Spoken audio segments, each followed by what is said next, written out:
In the annals of history lie tales so absurd they stretch the limits of our imagination and test our understanding of sanity. Have you ever wondered what compels people to commit acts of utter madness, acts that defy reason and logic? Tonight, we delve into a series of historical events that should have never happened. Events so bizarre, they make one question the very nature of reality itself. Let's journey together to a time when the sea was an enemy, laughter was a plague, and a single pig nearly sparked a war. The year is 39 AD. Imagine yourself as a Roman soldier, muscles taut under the relentless sun, your armor glinting with every cautious step you take along the sandy beach. You've faced barbarian hordes, wild beasts in the Colosseum, and even your own kin in drunken disputes. But today, your commander, Emperor Caligula, declares a new enemy, the vast, unyielding sea. A ripple of confusion rustles through your ranks. How does one wage war against water? The ocean's waves crash with indifferent might against the shore, the salty spray mixing with sweat on your brow.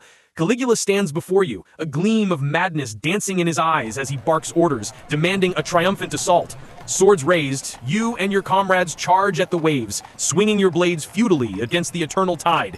Each crash laughs back at your effort.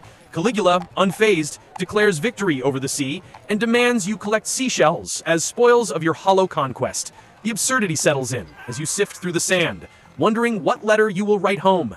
Dear Mother, today we vanquished the ocean, and our reward was a bounty of shells. In Eastern folklore, water often represents life and fluidity, ever-changing, much like the madness of Caligula's mind. Fast forward to 1810, London, a city bustling with possibilities and intrigue. Theodore Hook, a man of mischief, holds a bet in his heart to make 54 Burner Street the most famous address overnight. Armed with a quill and mischievous intent, he pens countless letters, inviting an array of professionals to the unsuspecting Mrs. Tottenham's residence. As dawn breaks on November 27th, a cavalcade of chaos descends. Chimney sweeps, wedding cake makers with elaborate confections, and piano delivery men with grand instruments jostle for space on the narrow street. Doctors rush to imagined emergencies. Undertakers arrive with somber expressions and empty coffins. Even the Lord Mayor finds himself among the throng, baffled by the cacophony of voices and clamor of hooves. From a window across the street, Hook watches, a grin spreading as his prank unfolds, far exceeding the scale of any modern viral sensation. Amidst the chaos, Mrs. Tottenham protests, her voice drowned by the din. "I ordered nothing," she insists, but her words are lost in the pandemonium. The question lingers: what drives a man to such elaborate deception?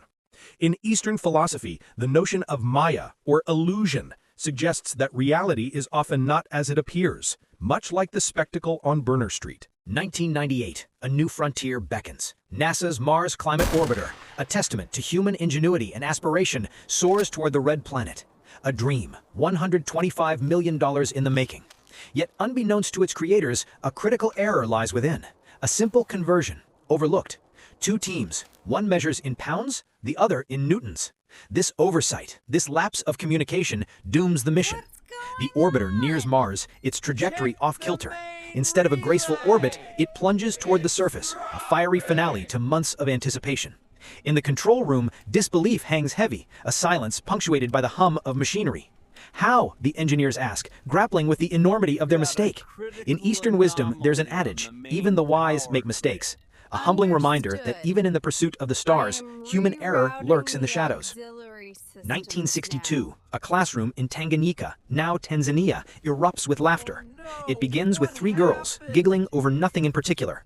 But their mirth spreads like wildfire, consuming the school in a contagion of cackles. Teachers, bewildered, attempt order amidst the rising tide of hysteria. Laughter echoes through the hallways, unrelenting. Days pass, and the giggles evolve into full-bodied guffaws, leaving students breathless, tears streaming. The epidemic leaps from school to school, a viral phenomenon without a source. In small villages, the laughter takes root, disrupting daily life.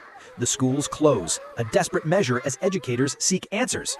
For 18 months, the laughter reigns, an inexplicable burst of joy or madness.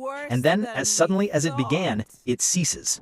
In Eastern culture, laughter is often seen as a healing force. Yet here, it veers into the territory of the uncanny. 1859, a pastoral scene on San Juan Island. A pig roots through potatoes, oblivious to the growing tension. A shot rings out, and darkness falls over the idyllic landscape. This pig, a creature of habit, unwittingly ignites an international incident. The owner, a British man, demands restitution. An American farmer who fired the fatal shot refuses. The conflict escalates, drawing the attention of governments across the Atlantic. British warships loom offshore, their cannons trained on the island. American soldiers dig in, a tense standoff over a slain pig. For 12 years, the two sides coexist, neither willing to concede. The island becomes a microcosm of defiance, a testament to stubborn pride. Eventually, a neutral arbiter, a German Kaiser, settles the dispute. The island becomes American, the pig's legacy fading into history. In Eastern tales, animals often symbolize deeper truths. Here, the pig reveals the folly of human pride and conflict. 1925, Paris, a city of romance and intrigue. Victor Lustig, a maestro of deception, targets the Eiffel Tower. With forged documents and a silver tongue, he poses as a government official, wooing scrap metal dealers with promises of a lucrative deal. The tower, he claims, is a burden, too costly to maintain. The dealers, caught in his spell, vie for the chance to dismantle the iconic structure. One, eager for profit, bribes Lustig, sealing the fraudulent deal. The con unfolds with elegant precision, a dance of deception. Yet greed, like all things, has limits. Lustig attempts the scheme again, but this time his mark is wise, verifying the claims. As authorities close in, Lustig vanishes into the shadows, leaving only whispers of his audacity behind. In Eastern philosophy, illusions are often used to veil deeper truths. Lustig's con reveals the ease with which reality can be reshaped by those who dare. In conclusion, these stories from the past, steeped in absurdity and intrigue, remind us that truth often defies expectation. They echo the tales of Eastern folklore, where reality is fluid and the line between truth and fiction blurs. As we ponder these events, let us remember, in the realm of the strange and mysterious, anything is possible, and the past has much to teach us about the folly of man.